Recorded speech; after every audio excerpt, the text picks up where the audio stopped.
عامر خان سے میری ملاقات ہوئی، میں نے اس کو کوئی دین کی بات نہیں کی، صرف محبت تھی. اب تک اس کے میسج آتے کہ میں زندگی میں کسی سے متاثر نہیں ہوا، تم پہلے آدمی ہو جس سے میں متاثر ہوں. میں نے کوئی جادو کیا، صرف محبت. لوگوں کو محبت دو، قریب ہوں. میں جب گیا بڑی مشکل سے اللہ نے، ملاقات کا کوئی راستہ ہی نہیں تھا، وہ مجھے نہیں جانتا تھا، میں اسے نہیں جانتا تھا، تو کوئی موقع نہیں مل رہا تھا ملاقات کا. تو اللہ نے شاہد آفریدی کو بھیج دیا. شاہد آفریدی اس کی دوستی تھی، ہمارا جو کرکٹر ہے. میں نے اس سے فون پر کہا یار میری ملاقات تو کرا. اس نے ملاقات کروائی. تو اس نے مجھے کہا آدھا گھنٹہ ہے، آدھا گھنٹہ. جب میں پہنچا میکسیمم پونا گھنٹہ. میں ٹھیک. میں گیا تو وہ سہما ہوا چہرہ کہ بھئی مولانا آ گیا، پتہ نہیں کیا کہیں گے، بھئی یہ تو کیا کر رہا ہے، تو حرام کر رہا ہے، ناچ رہا ہے، گا رہا ہے، توبہ کر، ابھی تیرے لیے دوزخ کا فیصلہ ہو جائے. پتہ نہیں کیا ہوگا. وہ ڈرا ہوا سہما ہوا تھا. تو میرا ایک دور کالج لائف تھا. میرے اللہ نے مجھے ہدایت دی اور میں 3 دن کے لیے میں اس دوست کو، اس کی نسلوں کو دعائیں دیتا ہوں جو مجھے زبردستی پکڑ کے لے گیا. نہ میرا تبلیغ سے کوئی تعلق، نہ واسطہ، نہ میں کوئی ان سے متاثر. ایک لڑکا تھا، بنگالی تھا، گشت کرتا تھا، لیکن میں اس سے ذرا متاثر نہیں ہوا. میرا دوست متاثر ہو گیا تھا، تو میں تو ان کے قریب سے نہیں گزرتا تھا. تو وہ اور میں اسکول میں اکٹھے آ رہے تھے، کالج میں اکٹھے آ رہے تھے. تو وہ متاثر ہوا، وہ 3 دن کے لیے جا رہا تھا، تو مجھے بتائے بغیر میرا ہاتھ پکڑ کے لے گیا. مجھے کام ہے، چلو میرے ساتھ. اور میں اس کو انکار نہیں کر سکتا تھا، یہ میرا اس کا تعلق تھا. اب بھی اسی طرح بھائیوں جیسا تعلق. میں اس کا احسان ماں، مجھے زبردستی لے گیا. ہمارے پنجابی کی مثال ہے، کبے نو لت لگی وہ سیدھا ہو گیا. وہ جو ہوتا ہے ہنچ بیک ہوتا ہے نا، اس کو کسی نے لات ماری تو سیدھا ہو گیا. مہربانی بھائی تیری لات سے میں سیدھا ہو گیا. تو مجھے تو وہ کبے والی لت پہ گئی. تو اللہ نے مجھے اس طرف لگا دیا. اور جب میری کالج لائف، میں نے کالج کا بہترین سنگر تھا، اسکول کا بہترین. یہ جنید جمشید کیا ہے جو اس زمانے میں یہ سارا کو ٹھا میں نے سارا کیا ہے. تو اب وہ بیچارہ ایسے بیٹھا ہوا. تو میں نے اس سے بیٹھتے فلموں کی باتیں شروع کر دی. اور تھوڑی دیر بعد میں نے محسوس کیا کہ فرام 60 to 72 جو فلم انڈسٹری کو جتنا میں جانتا تھا اتنا وہ نہیں جانتا تھا. تو اس کے اوپر میرے علم کا روپ پڑ گیا. اس کی لائن کا علم تھا نا. تو حیران پریشان، یہ واز تو ہو رہے. تو کبھی دلیپ کمار کی باتیں شروع ہو گئیں، کبھی راج کپور کی شروع ہو گئی، کبھی محبوب صاحب شروع ہو گئے، کبھی مدن موہن شروع ہو گئے. وہ آدھا گھنٹہ تو یوں ہی گزر گیا. تو آدھے گھنٹے کے بعد میں نے کہا جی ہمارا تو ٹائم اوور کا نہیں، اٹھیں چلے ادھر چل کے بیٹھتے. وہ کھانے کی ٹیبل پر تھے تو ہم وہاں جا کے بیٹھ گئے. پھر وہی باتیں شروع ہو گئی.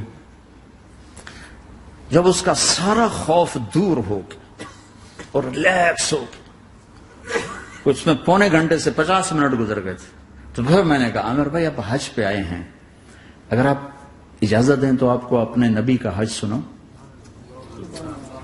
کہنے لگے ہاں جی ضرور سنائی. پھر میں 1.25 گھنٹہ بولتا رہا اور وہ ایسے کر کے یہاں سے وہ یوں نہیں ہوا.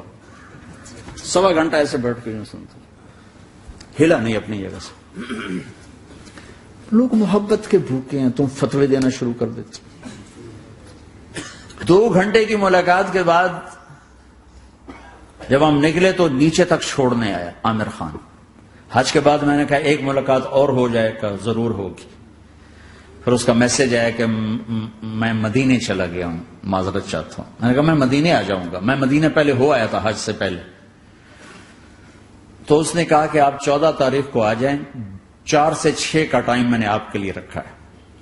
تو میں جنید اور ایک اور ساتھی ہم دوبارہ وہاں چلے گئے 4 بجے. 4:15 ہم اس کے ساتھ ہماری سٹنگ شروع ہوئی. 4:15 سے 10:15 تک 6 گھنٹے مسلسل. اور اس کے ماتھے پہ ذرا نشان نہیں آیا کہ میں بور ہو رہا ہوں. اور اس کے بعد ہم اٹھے، اس کا جی نہیں چاہ رہا تھا کہ ہم اٹھ کے چلے جائیں. محبت. پھر ایک امتحان پڑ گیا. میں اجتماع میں تھا رائمنڈ کے پچھلے سال. اس کا میسج آ گیا میری فلم تلاش آ رہی، اس کی کامیابی کی دعا کرو. لے بھائی اے چنگی بڑی. میں کہا اب کیا کروں؟ جواب دینا بھی ضروری، دعا بھی نہیں ہو سکتی، کیا کروں؟ تو جب وہ میسج آیا تو میرے سامنے کوئی 10-12 علماء بیٹھے تھے. میں نے کہا بھائی یہ میسج ہے، اس کا جواب دو. کہا جی یہ ہمارا فیلڈ نہیں تمہارا ہے، تو ہی جواب دے. میں سارا دن سوچتا رہا، مجھے کوئی جواب سمجھ میں نہیں آیا کہ جان بھی بچ جائے، جواب بھی چلا جائے. پھر اگلا دن بھی گزر گیا، مجھے کچھ سمجھ میں نہیں آیا. میں عصر کا وضو کر رہا تھا، ایک دم اللہ نے ایک مضمون دل میں ڈالا. تو میں نے فوراً بیٹھ کر اس کو میسج کیا کہ عامر بھائی جو کریٹو ہوتا ہے نا ذہن، یہ اللہ کسی کسی کو دیتا ہے. تخلیقی ذہن یہ اللہ تعالیٰ کسی کسی کو دیتا ہے، ہر ایک کو نہیں دیتا. اور یہ اللہ کی بہت بڑی عطا ہوتی ہے. اور میں نے تمہارے ساتھ جو وقت گزارا اس میں نے دیکھا کہ اللہ نے تمہیں تخلیقی ذہن دیا ہے، تم کریٹر ہو. اور جو لوگ اس ٹائپ کے ہوتے ہیں وہ کامیابی ناکامی کی پرواہ نہیں کرتے، وہ اپنے کام سے کام رکھتے ہیں. آپ کا بھائی تو فوراً اس کا میسج آیا، آپ ٹھیک کہہ رہے ہیں، آپ ٹھیک کہہ رہے ہیں. بات ہو گئی. پھر میں تھا ہانگ کانگ، میں نے وہاں سے اس کو میسج کیا. دیکھو کسی مصروف آدمی کو براہ راست فون نہ کیا کرو، میسج کیا کرو کہ میں آپ کو فون کر سکتا ہوں، چونکہ میں اس کا بہت ستایا ہوا، بہت ستایا. تو میں نے اسے میسج کیا کہ میں طارق جمیل ہانگ کانگ میں آپ کو فون کر سکتا ہوں، میں آپ کو فون کر سکتا ہوں. میں ہمیشہ اسے، اب بھی میرا فون پہ رابطہ ہے، میں پہلے اسے میسج دیتا ہوں میں آپ کو فون کر سکتا ہوں. اگر اس کا جواب نہ ہے پھر میں نہیں کرتا ہوں. کبھی وہ خود کر لیتا ہے، کبھی وہ میسج دے دیتا ہے کال کر لیں. تو تھوڑی دیر بعد اس کا فون آ گیا کہ میں اس وقت دلی میں ہوں، کانفرنس میں تھا، تو میں نے آپ کا میسج دیکھا تھا، میں اٹھ کے باہر آ گیا ہوں، ابھی آپ سے بات کر کے پھر میں جاؤں گا. تو اسے باتیں کرتے کرتے کہنے لگا آپ کی دعا سے میری فلم کامیاب ہو گئی. میں کہا یا اللہ میں کوئی نہیں پیتی تینوں.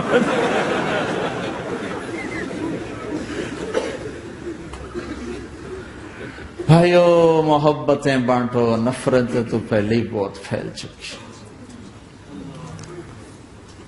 نشہ پلا کے گرانا تو سب کو آتا ہے، مزہ تو تب ہے کہ گردے کو تھام لے ساتھ.